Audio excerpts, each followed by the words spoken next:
Segundo bloque de arquitectura paisajista. Bueno, momento ahora de seguir hablando de fichas técnicas y vamos a compartir, seguimos con el tema de arbustitos. Tratamos el tema del cedrón, que es un árbol pero pequeño, y ahora vamos a hablar de un arbusto o árbol de pequeña dimensión como es el abutilón.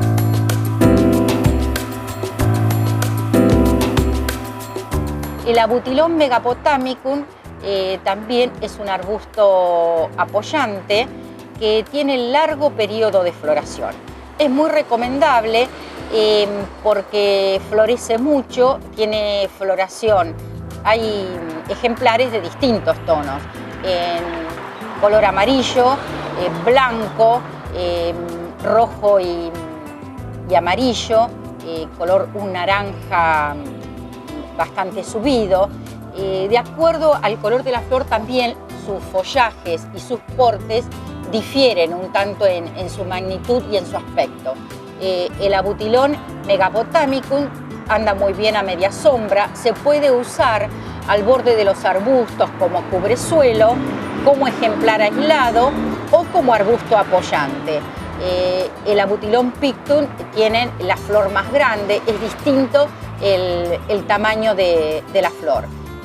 Yo recomiendo en este clima colocarlos con sol de mañana y requieren sí una poda bastante rigurosa para conservar su forma y su aspecto estético. Muchos de ellos tienen también follaje variegado. El Abutilon megapotamicum tiene un follaje, la hoja es palmada, chiquita, y bueno, da un aspecto muy sutil. Y lo que tiene de atractivo es que es muy largo el periodo de floración, desde primavera, durante todo el verano y el otoño.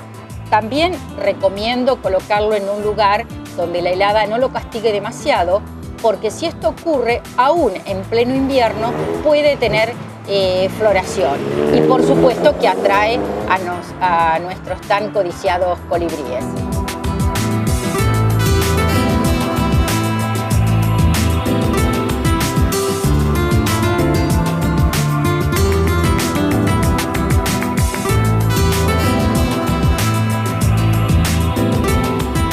El verde no solo lo vivimos en el exterior de nuestro hogar, llega invierno y también compartimos mucho del espacio verde en el interior de nuestro hogar, a las mal llamadas plantas de interior. ¿Cuáles son los cuidados que tenemos que darle en esta época del año?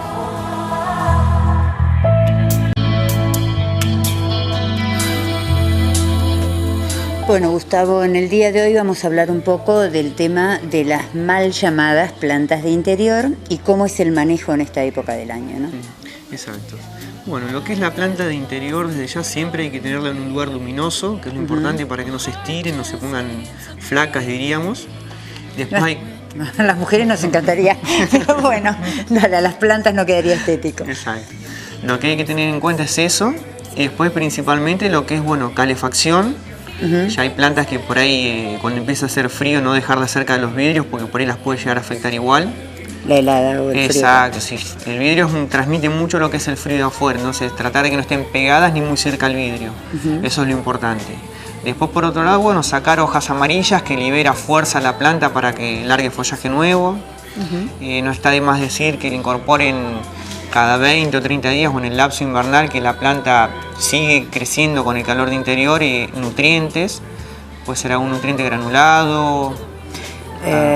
Respecto a follaje o floración o fertilizante en general, un triple 15, nitrofosca, ¿qué le ponemos? Claro, hablamos de eso en general, o por ahí plantas que han desarrollado lo que es el tamaño de la maceta en raíces y se le aconseja por ahí eliminar una capa de la superficie y colocar humus. Eso también está dentro de las opciones de nutrientes. Hay que ir variándolas a las plantas.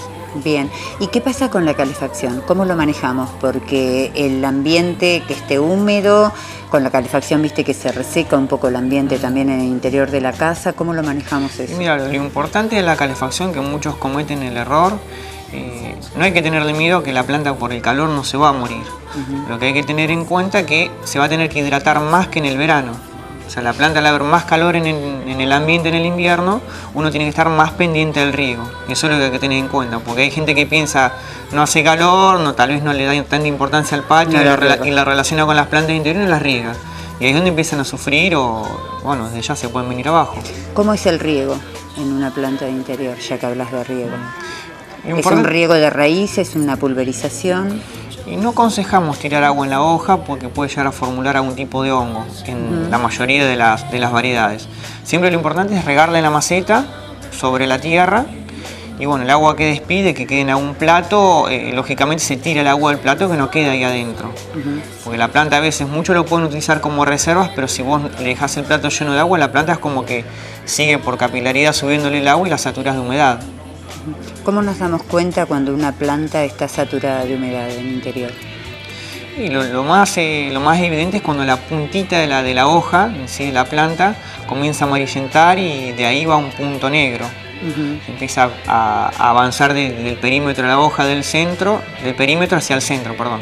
Ahí empieza a cambiar la coloración de la hoja. Es decir, que lo ideal sería escarbar el suelo y que siempre nos demos cuenta que esté húmedo pero no anegado.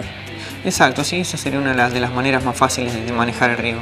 ¿Cuál es el clima ideal para una planta de estas mal llamadas de interior?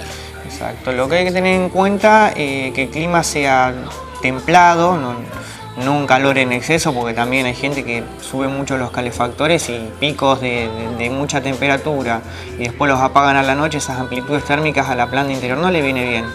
O sea, que sea moderado, que sea un clima cálido simplemente. ¿Cuáles son las especies que andan bien en nuestra región con condiciones de luz medianas en un ambiente, en un comedor, en un living comedor? ¿Cuáles son las especies que ustedes más aconsejan? Y lo que aconsejamos serían todas las dracenas. Dentro de la rama de las dracenas hay varias. Una de las dracenas más clásicas es la que le llaman el palo de agua. El palo de agua viene con una estructura de troncos y ramificado arriba. Y hay otro tipo de planta que se llama dracena masajeana que viene desde el eje central toda con follaje. Vienen dracenas moradas, hay otras verdes más intensos. Después están las arecas, que son las que tienen una trayectoria de rama más longitud y más abierta. Hay lindo surtido en plantas y en dracenas del interior. ¿Qué pasa con los helechos? El helecho por ahí no es que no es fuerte como una palmera, requiere un lugar más exquisito para que funcione bien. El helecho que está en interior tiene que tener mucha luz desde arriba, desde los ventiluces, si están suspendidos mejor. Y desde el helecho es una clase de planta que requiere muchos nutrientes, principalmente nitrógeno, que se le puede incorporar desde ya con nitrofoja, que es bien completo, o a un activador de follaje líquido.